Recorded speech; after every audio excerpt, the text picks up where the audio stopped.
Bonjour à toutes et à tous, donc bienvenue pour cette nouvelle conférence du Saloon RH, troisième édition organisée par Batka. Avant d'accueillir nos conférenciers, un petit pitch technique. N'hésitez pas à utiliser comme constance le chat, donc c'est le petit onglet converser dans votre barre de menu Zoom. Pensez bien à basculer le petit bouton bleu de à conférencier et participants pour que tout le monde puisse bien voir votre message.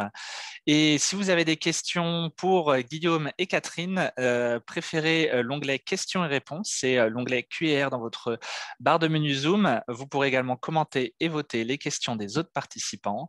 Et comme ça, ils pourront les traiter plus facilement pendant cette conférence. Donc, j'invite Catherine et Guillaume à venir me rejoindre. Et je vous souhaite une bonne conférence.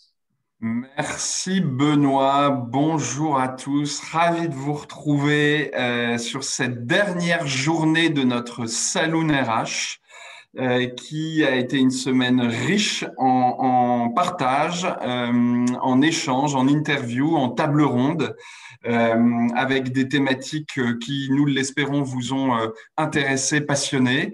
Je réponds tout de suite à la question. Oui, vous aurez accès au replay grâce à votre inscription en vous rendant sur le site Saloon RH. Vous pourrez accéder au replay sans aucun problème. Donc, nous vous accueillons aujourd'hui et j'aurai la chance et le plaisir de vous partager qui est notre invité dans quelques secondes. Juste avant de rentrer dans le vif du sujet, Batka, nous sommes une communauté d'entreprises qui avons vocation à proposer des prestations de services RH, qu'elles soient du recrutement, de la formation, de l'accompagnement, du coaching ou des solutions digitales. Et pour ma part, je suis directeur associé de chez Kickopt System, plateforme de solutions permettant de digitaliser la mobilité interne et la cooptation.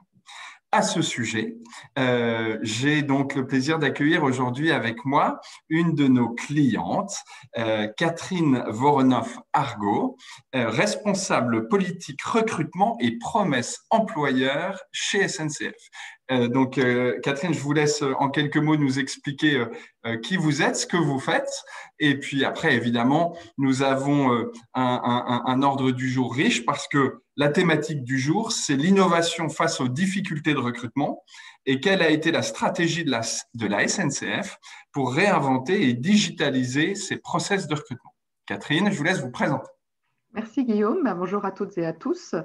Donc, comme Guillaume vous le disait, donc, je suis en charge de la politique de recrutement et la promesse employeur au sein de la SNCF. Moi, je suis en termes d'organisation rattachée à la DRH corporate pour définir la stratégie, porter les outils. Et en termes d'organisation du recrutement, nous avons des agences opérationnelles internes qui, avec des recruteurs et des recruteuses, pour faire le recrutement opérationnel. Peut-être aussi, on s'était dit quelques chiffres, quelques grands chiffres Oui, je pense que ça, ce qui peut être intéressant, effectivement, Catherine, c'est que vous nous situiez un petit peu le contexte, parce qu'à SNCF, évidemment, tout le monde connaît la SNCF. En revanche, ce dont je suis moins sûr, c'est quelle est la connaissance de nos auditeurs aujourd'hui de la volumétrie que représente finalement le recrutement, parce que c'est bien de recrutement dont on parle aujourd'hui, à la SNCF. Les grands chiffres sont, voilà, je pense que ça donnera une notion de volume, une notion d'enjeu auquel vous êtes confrontés et ça nous permettra de donner encore plus de sens à toutes les actions que vous avez pu mettre en place. Donc, on vous écoute, Catherine. Donc, pour resituer, donc là, on est sur le périmètre de la SNCF, ce qu'on appelle la SNCF avec 150 000 personnes. On recrute l'année dernière, on a recruté 3 800 personnes. Et pour recruter ces 3 800 personnes, donc on a un site emploi, comme beaucoup d'entreprises, avec 230 000 candidatures, donc c'est énormément de volume à traiter, et 2,6 millions de visiteurs sur notre site. Donc on a cette particularité effectivement d'attirer beaucoup. On recrute sur tous les métiers. Alors après on verra, en tant que client, vous devez connaître un certain nombre de métiers, de la vente, du contrôle, de la conduite, mais on a au total 150 métiers qui ne sont pas forcément connus. Beaucoup de métiers techniques, on recrute du cadre et du non-cadre, donc 80% de non-cadre sur toute la France, majoritairement en Île-de-France. Et si je dois citer un petit peu quelques métiers phares sur lesquels on recrute, avec tous les postes autour de la conduite de train, autour des aiguilleurs du rail, c'est ceux comme les aiguilleurs du ciel qui permettent d'amener les trains aux bons endroits. tous les métiers d'électricien et d'électricienne, que ce soit pour les voies et les trains, les métiers de la mécanique aussi, les métiers de la sûreté ferroviaire, et puis au niveau cadre, des métiers d'ingénieur, et en particulier tout ce qui va être génie civil et génie électrique. Et donc, pour recruter, on recrute du sans diplôme à bac+5. Merci, merci Catherine. Je pense que ça donne déjà un bon aperçu de la volumétrie qui est juste énorme. Vous êtes, je pense, le deuxième plus gros employeur en France, hein, si je ne dis pas de bêtises. Il y a un chiffre, moi, que je trouve hyper intéressant et qui va, je pense, nous donner encore plus de sens sur ce que vous allez nous dire dans quelques secondes. C'est que ce que vous me disiez en préparation de cet entretien, c'est qu'un tiers de vos recrutements concerne des candidats de moins de 25 ans et c'est même 2 tiers qui ont moins de 30 ans. Donc avec un enjeu, j'imagine, je suis même sûr, vu que nous en avons parlé, fort sur ces populations-là et de comment aller toucher ces populations plus jeunes, ou en tout cas dans la fourchette basse en termes d'âge. Oui, exactement. Et c'est vrai que ça drive un peu notre stratégie de se dire, voilà, on a cette particularité d'aller sur des publics jeunes. Enfin, voilà, donc on recrute des expérimentés, hein, c'est possible, mais en moindre mesure. Et donc, voilà, on travaille, on le détaillera à attirer ces jeunes pour qu'ils viennent postuler chez nous. Ok, bon, merci Catherine. Le but, et on l'a annoncé sur le Saloon, c'est qu'on soit dans le concret, que nos auditeurs puissent ressortir de là avec 1, 2, 3 bonnes pratiques, des nouvelles idées pour benchmarker ce qu'ils peuvent avoir mis en place aujourd'hui, des nouvelles idées. C'est le but de ces échanges et c'est vraiment dans ce sens-là qu'on a pensé cette semaine Saloon RH de conférence. Moi, ma première question, Catherine, elle est très simple. C'est finalement, dans quel contexte avez-vous dû repenser votre politique, vos process de recrutement et quelles ont été les principales difficultés auxquelles vous avez été confrontés? Alors, une de nos difficultés, c'est que la SNCF, ce que je disais un petit peu en introduction, c'est que la SNCF, tout le monde connaît, mais tout le monde ne connaît pas nos métiers. Et les métiers qui sont connus ne sont pas forcément ceux sur lesquels on recrute. Donc, on a vraiment des enjeux perpétuels, hein, parce que comme ceux qui recrutent changent, de pouvoir faire connaître nos métiers. Et même dans le cadre, voilà, on dit c'est la crise, du coup, il y a plein de gens qui cherchent du travail, mais ce n'est pas forcément les beaux profils qu'on recherche. Donc, on a cette problématique-là. On est aussi en compétence, en compétition. Certes, il n'y a que la SNCF qui fait du train, mais les profils qu'on recherche, que je citais, les profils d'électriciens, les profils de mécaniciens et de profils de génie civil, on est très en concurrence avec le BTP. En Ile-de-France, il y a la Société du Grand Paris aussi qui recrute beaucoup. Donc, du coup, nos besoins qu'on a, les besoins qu'on a, d'autres entreprises l'ont aussi. Donc, il faut qu'on puisse attirer nos candidats. Et donc, on a une attractivité à développer. Il y a eu des évolutions aussi d'organisation d'entreprise, hein, qui s'est vu dans la presse depuis 2020. On est maintenant 5 sociétés. Donc, d'ailleurs, et c'est pour ça qu'on a retravaillé sur notre promesse employeur pour pouvoir re-raconter différemment et donner envie sur ce que l'on fait, ce que l'on met en place. Et donc, c'est pour ça qu'il faut qu'on fasse cette tension sur les marchés et cette concurrence, et qu'on se réinvente sans arrêt et qu'on aille chercher, tester des nouvelles idées pour pouvoir attirer et convaincre. Si je vous deviez donner 1 ou 2 difficultés, freins, réticence au changement ou évolution, est-ce qu'il y a des choses qui vous viennent à l'esprit ou pas, évidemment dans cette logique d'évolution des process de recrutement? Vous parlez de freins en interne? Oui, tout à fait. Non, les équipes sont plutôt dans cette volonté d'évoluer, de chercher la nouveauté. Donc, il n'y a pas forcément de frein. C'est peut-être des fois les dirigeants qu'il faut aller convaincre qu'il faut aller, on va en parler, aller sur TikTok, il faut développer le marketing, hein, parce que les RH, le recrutement, c'est aussi du business, hein. Alors, il n'y a pas des euros forcément directement derrière, mais dans les façons d'aller chercher les candidats, c'est comme du CRM, hein. Il faut aller faire du du géomarketing, du maintien de viviers. Donc, on est vraiment dans des thèmes business marketing. C'est peut-être ça, des fois, qui peut amener des freins. Mais les équipes elles-mêmes sont toujours motivées pour innover. Bon, bah, tant mieux. On va rentrer dans le vif du sujet, dans le cœur de cette interview, Catherine, avec finalement qu'est-ce que vous avez mis en place. Juste pour lancer cette thématique, ce qui m'a fait sourire, moi, quand on a préparé ce call, c'est que vous me disiez, bah, écoutez, Guillaume, je sais pas trop, je sais pas si on fait des choses très nouvelles, très différenciantes, très innovantes. Et puis, vous m'avez listé. Et puis, il y avait une chose, deux choses, trois choses, quatre choses, cinq choses, 10 choses. Et en fait, c'est fou parce que quand on baigne dedans, j'imagine qu'on ne s'en rend pas compte, mais moi, je peux vous le dire, pour rencontrer beaucoup de professionnels RH au quotidien, vous faites beaucoup de choses. Alors, il y a des choses qui sont nouvelles sur le marché, et puis il y a des choses qui sont nouvelles pour la SNCF. Et l'innovation n'est pas nécessairement la digitalisation, c'est aussi important de le préciser. Innover, c'est pas forcément digitaliser.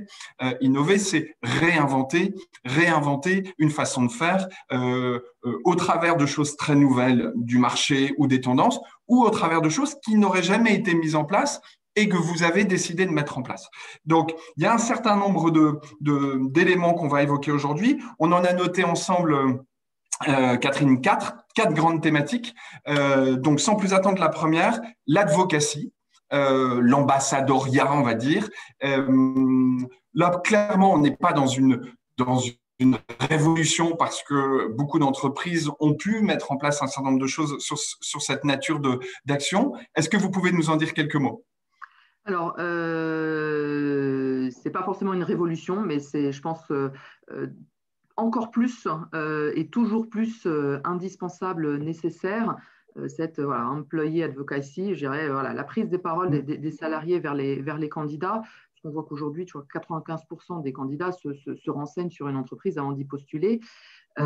Et que faire parler nos salariés, ça a des bénéfices. Je parlais d'opérations marketing qui sont nécessaires, mais passer par les salariés, ça permet de valoriser d'une façon plus naturelle, sans grand renfort d'opérations marketing, de valoriser l'entreprise, ça humanise le discours.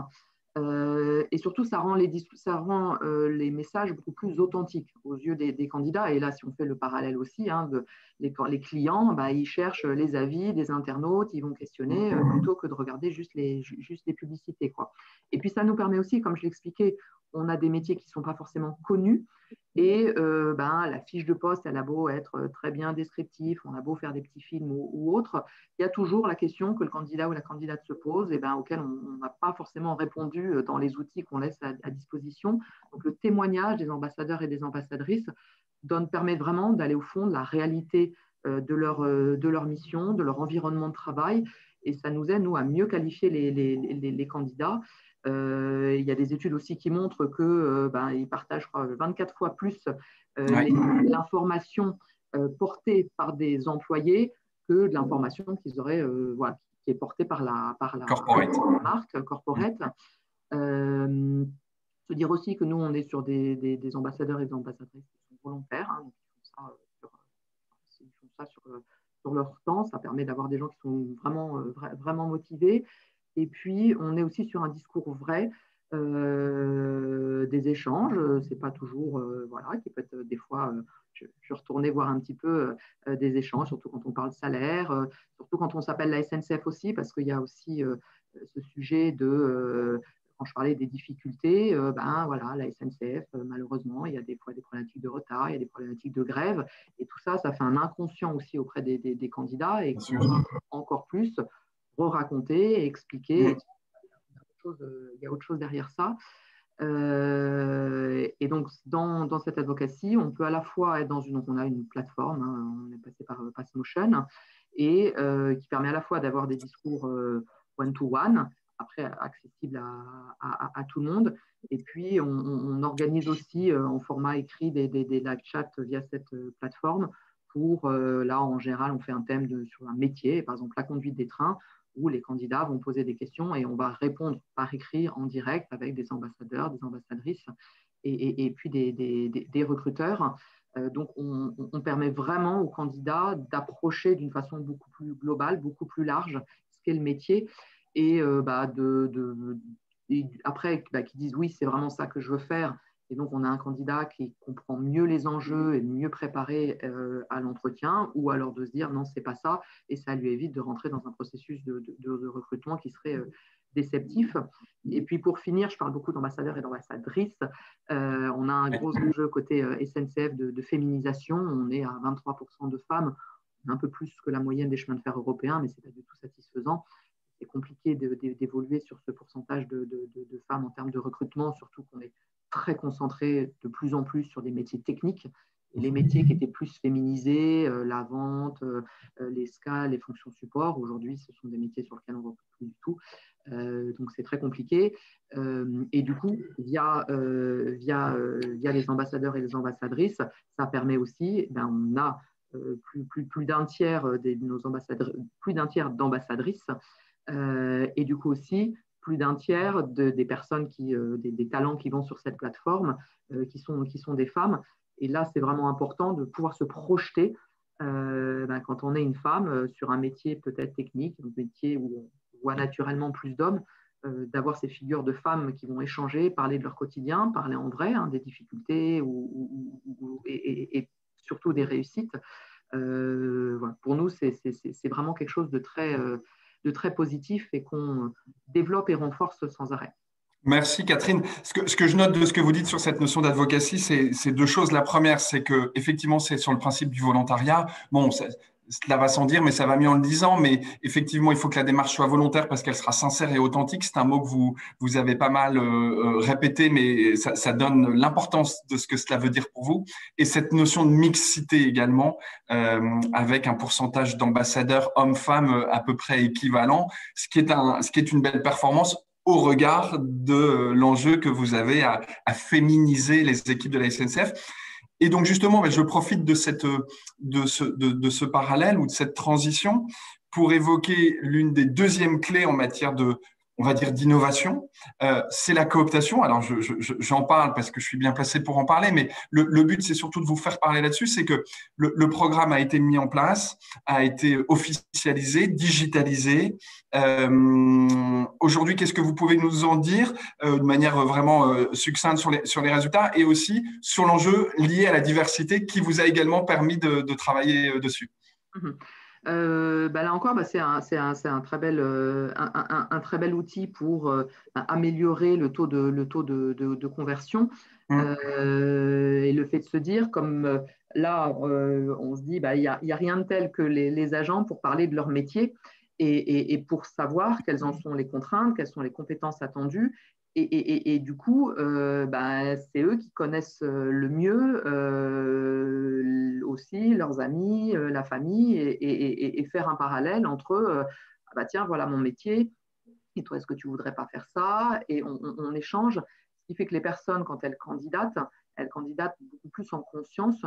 Et d'ailleurs, on double le taux de conversion entre ce qu'on a de classiquement sur le site et par rapport à l'outil avec Kikopt. Alors même si j'ai compris qu'on pouvait faire encore mieux, mais on est déjà sur des très beaux taux de conversion. On cible ça sur les métiers pour lesquels on a du mal à recruter. Donc on ne met pas toutes nos offres au recrutement, mais on cible vraiment sur des métiers ou alors sur des bassins d'emploi où c'est un petit peu difficile de recruter. Donc, on est très satisfait. Et là, on a évolué. Donc, il y a une prime, effectivement, à préciser qu'il y a une prime à la cooptation. Et toujours dans cette volonté de pouvoir féminiser, on a travaillé à abonder d'une surprime pour les personnes qui proposeraient, et si on recrute au final, des femmes sur les métiers en tension et où on cherche la mixité. Donc, on vient de le mettre en place en mai, donc on n'a pas encore les retours. Mais là encore, toujours passer par l'humain, l'échange. Au final, c'est digitalisé, mais de se dire, voilà, ce sont nos salariés qui sont le plus à même de connaître et faire la promotion des métiers.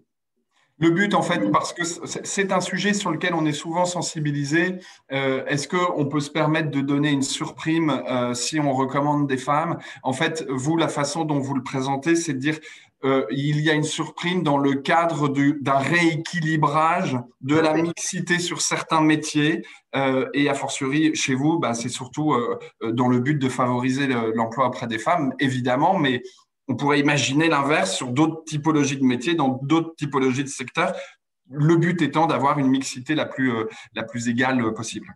Tout à fait. Tout ça a été évidemment vérifié avec les juristes, donc on est complètement en conformité avec la loi dans cette logique, comme vous disiez, de rééquilibrage, donc on n'a aucun souci avec ça. Parfait. Troisième point, et je pense que je valide le temps parce qu'il nous reste une petite quinzaine de minutes, mais une douzaine de minutes même, mais on va rentrer là vraiment sur des choses encore plus nouvelles, encore plus différenciantes, qu'on a appelées tous les deux, Catherine, les réseaux sociaux, mais c'est bien plus large que ça. Il y a trois choses. La première, c'est TikTok. Voilà, je ne suis pas de la génération TikTok, mais évidemment, on est tous conscients de ce phénomène et on pourrait parler d'autres réseaux sociaux plutôt jeunes que celui de TikTok, mais je pense que c'est bien représentatif. On va parler des podcasts et on va parler des live chats. Alors, tout ceci est très anglais, mais je pense que ça parle à tout le monde.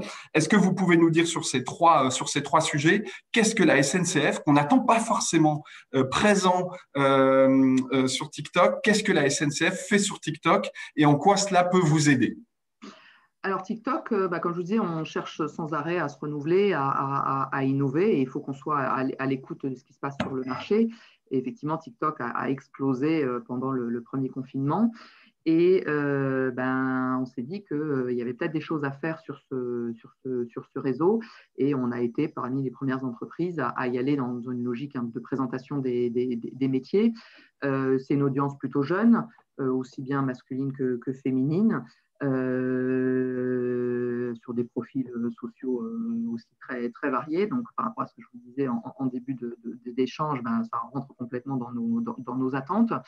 Et on a voulu tester d'abord, alors on n'était pas sur une campagne de recrutement, on était plutôt sur une campagne de notoriété, présenter, comme toujours, c'est le sujet, présenter nos différents métiers. Et on a travaillé avec des influenceurs pour qu'ils puissent mettre en scène et expliquer le métier. Alors, c'est en format court, effectivement, moi aussi, je n'étais pas très accro de TikTok. Donc, des formats avec des influenceurs parce qu'on voulait être sûr d'être dans le bon ton, de se dire, voilà, il ne faut pas arriver en étant hyper formaliste ou autre. C'est pas ça qui est attendu sur cette plateforme. Donc, on a fait appel à des influenceurs qui, sur les différents métiers que je vous ai cités tout à l'heure, sur lesquels on recrute, ont pu nous faire des propositions de mise en scène du métier.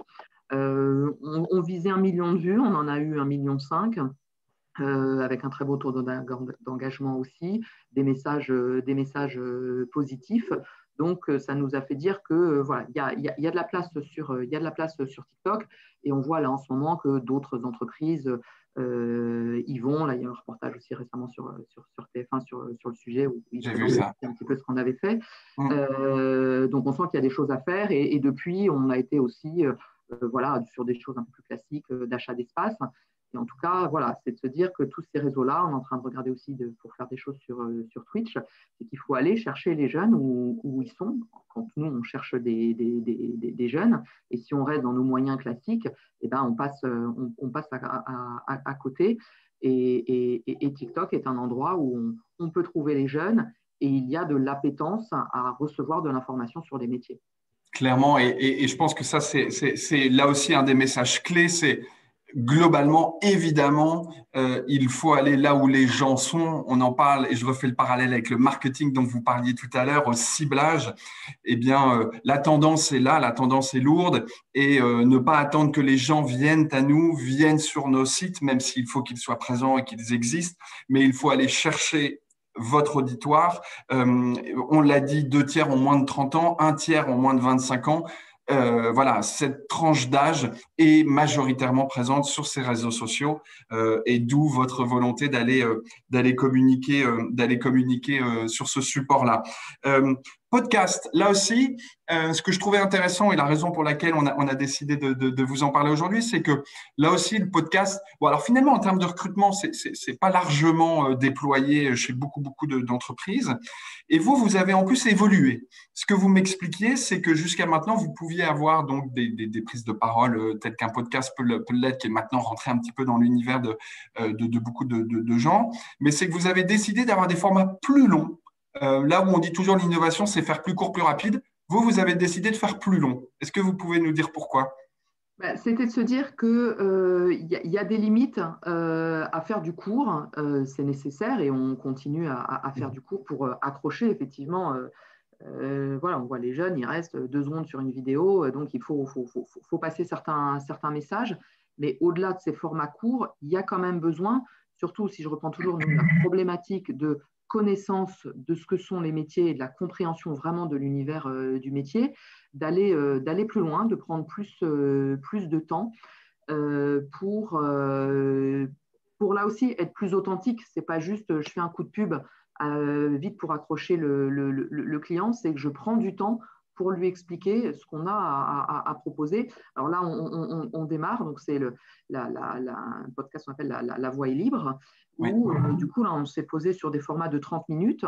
Donc là, vous pourrez déjà trouver donc, l'interview d'une jeune femme qui travaille à la surveillance générale, qui assure la sûreté dans les trains et en gare, et qui, voilà, à travers l'interview, va parler de son parcours, de son métier, des difficultés, où du coup, là, on est plus dans l'authenticité. On n'est pas dans le format publicité qui veut attirer, et ces formats longs voilà, permettent plus d'authenticité. C'est moins contraignant aussi qu'un film, c'est moins contraignant, on verra, qu'un live chat où il faut organiser en direct. Donc là, on démarre, donc il faut que la machine prenne. On a déjà des premiers bons retours. On imagine voilà, d'autres portraits, que ce soit sur des métiers cadres, non cadres, des conseils aussi pour le recrutement. Les gens sont toujours en attente et preneurs. Et donc, ce mixte de formats courts pour accrocher, mais aussi des formats plus longs, plus d'authenticité, c'est quelque chose voilà, qui nous semble important aujourd'hui où des fois tout va trop vite. On revient sur cette notion d'authenticité. Ça va vraiment être, je pense, un des mots-clés de cette matinée. Mais effectivement, vous le disiez vous-même, le parler vrai. Et qui de mieux que vos collaborateurs peuvent parler vrai de leur métier ou de la SNCF. Troisième, j'ai envie de dire, thématique qu'on a pu préparer ensemble, c'est cette notion de live chat dont vous avez déjà un petit peu tout à l'heure évoqué l'existence. Moi, j'avais en tête les after-work, les apéros rencontres, etc. Et vous m'avez dit, bah oui, en fait, c'est ça, mais sous un format digitalisé. Est-ce que vous pouvez nous dire, on approche de la fin et des quelques questions, donc est-ce que vous pouvez nous dire en quelques mots ce que sont ces live chats?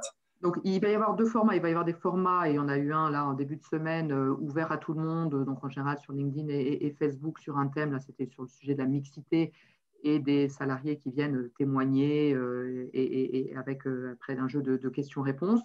Et ça peut être aussi voilà, la version digitale des after-work, des meet-up que l'on fait en général, qu'on va plus organiser avec une école sur un thème pour pouvoir parler. Par exemple, récemment, on a pu faire autour de la maintenance prédictive où du coup, les jeunes vont s'inscrire. On va, alors ça peut être des anciens de l'école qui vont raconter, parler de projets on n'est pas juste sur le métier, on parle de grands projets que porte l'entreprise pour avoir après des échanges avec des salariés, là en l'occurrence plutôt des cadres ingénieurs, quelques recruteurs qui sont là, mais l'objectif n'est pas forcément à court terme d'être dans une logique et je me renseigne pour recruter, mais c'est de vraiment faire comprendre nos grands projets, les grands enjeux, et le format digital s'y prête aussi. Et comme maintenant tout le monde maîtrise ces outils-là, on arrive quand même à créer de la discussion voilà, pour rentrer plus dans le détail, plus à fond, pour mieux comprendre nos enjeux et les grands projets qui sont portés. Donc des formats intéressants et interactifs. Proximité, expliquer, donner du sens, c'est vraiment tous ces mots-là. Je reviens parce que vous l'avez dit rapidement et moi j'ai oublié de le dire. Les podcasts, ça s'appelle La Voix est libre. et c'est vraiment une nouvelle expérimentation sur ces formats plus longs d'interviews de collaborateurs ou de conseils recruteurs. Donc, n'hésitez pas, je pense, pour ceux qui sont curieux de ce format-là, à aller les dénicher, à aller les trouver. Ça peut donner des idées.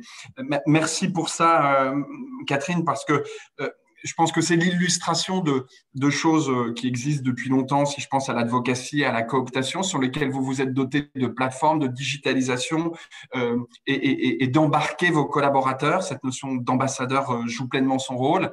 Et puis des techniques plus d'actualité, on va dire, plus dans l'air du temps, avec TikTok, avec les podcasts, avec les live chats, et le tout vous permettant d'aller, on va dire, vous confronter à ces difficultés et surtout à ces enjeux de certains secteurs qui viennent sur vos plates-bandes. Je pense notamment au BTP ou ce type de métier dont vous me disiez que vous étiez en concurrence pour attirer les meilleurs. Avant de répondre aux 2-3 questions qui sont posées, il nous reste 3-4 minutes. Et demain, Catherine, en 30 secondes, qu'est-ce que vous rêvez de faire que vous n'avez pas encore fait pour attirer des talents? Là, quand on parle d'authenticité, c'est toujours être plus dans l'immersion, dans la compréhension de ce que sont nos métiers, des vies ma vie, pour de vrai ou en virtuel. On teste aussi ça. Hein. On forme en ce moment tous les dirigeants et cadres supérieurs de l'entreprise à comprendre mieux le digital et les enjeux. Et par exemple, en tout ce qui est réalité virtuelle, on a commencé à faire des tests pour que les candidats puissent comprendre c'est quoi être caténériste, hein, les fils électriques qui alimentent les trains. Donc, quand on ne peut pas forcément les faire venir sur les voies, au-delà de je raconte, au-delà de je regarde un film, comment je peux expérimenter des choses.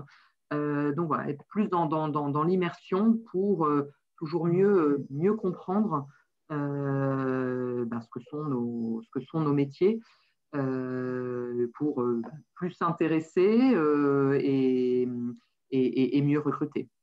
Parfait. Catherine, vous allez devoir faire des réponses courtes, mais voilà les questions. D'accord. Qui mettez-vous en avant sur TikTok? Des collaborateurs ou la RH? Alors là, dans ce qu'on a mis en place, on est passé par des influenceurs, donc c'est les influenceurs qui jouaient.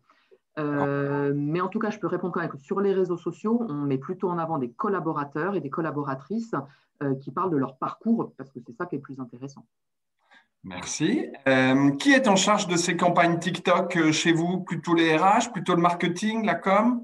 Alors moi, c'est plutôt ça, c'est mon équipe où je suis à la RH, mais avec des compétences com et marketing. Très bien. Est-ce que vous avez des retours candidats sur ces méthodes qui sont mises en place? Alors, même si certaines sont assez récentes, mais est-ce que vous avez des retours de la part de candidats? Alors, on n'a pas forcément de retour en disant, je trouve que c'est pas. On a des retours sur les live chats, donc c'est plutôt dans la façon d'après dont on va interagir avec eux, la façon de les avoir attirés, qui nous fait dire que ça leur convient. Quand on voit TikTok 37% d'engagement, c'est qu'il y a eu un intérêt, 1,5 million de vues. Donc, il n'y a pas forcément eu un questionnaire, mais disons que l'avis du candidat derrière nous fait dire que voilà, on est là où ils nous attendent. Parfait. Bon, écoutez, Catherine, c'est déjà terminé. C'est déjà terminé. Un grand merci pour votre témoignage. Évidemment qu'on pourrait passer une matinée entière sur tout ce qui est mis en place à la SNCF. On a fait le choix, tous les deux, de retenir des choses qui nous semblaient ou anciennes, mais renouvelées à la sauce d'aujourd'hui, ou plus récentes. Mais croyez-moi, il y en a 10 fois plus qui sont testés, évalués, mis en place à la SNCF. Et pour bien connaître vos équipes, vous chômez pas sur tous ces sujets-là. Donc, merci pour avoir pris le temps et de partager avec nous. Il y a un replay pour tous nos auditeurs, n'hésitez pas. Je pense que également, Catherine, si d'aventure il y a des questions très précises, je me permettrai de vous les transférer et de vous mettre peut-être en relation avec des gens qui auraient des attentes très particulières. Saloon RH, c'est presque terminé. Aussi. Bon, bah c'est gentil. Saloon RH, c'est presque terminé. Il vous reste une conférence, une table ronde sur justement quelle est la place de la digitalisation dans tout ça. Donc, je pense que ça va être passionnant. Catherine, si vous voulez dire un mot de la fin, je vous le laisse. Et sinon, moi, je vous remercie. Non, merci à vous pour cet échange. C'est toujours intéressant. Et voilà, n'hésitez pas à nous solliciter. Je pense que l'échange, le partage aussi, est intéressant. Il n'y a pas que de la concurrence. Pour tout le monde, l'entraide et comprendre ce que font les autres, je pense, est forcément riche pour tout le monde.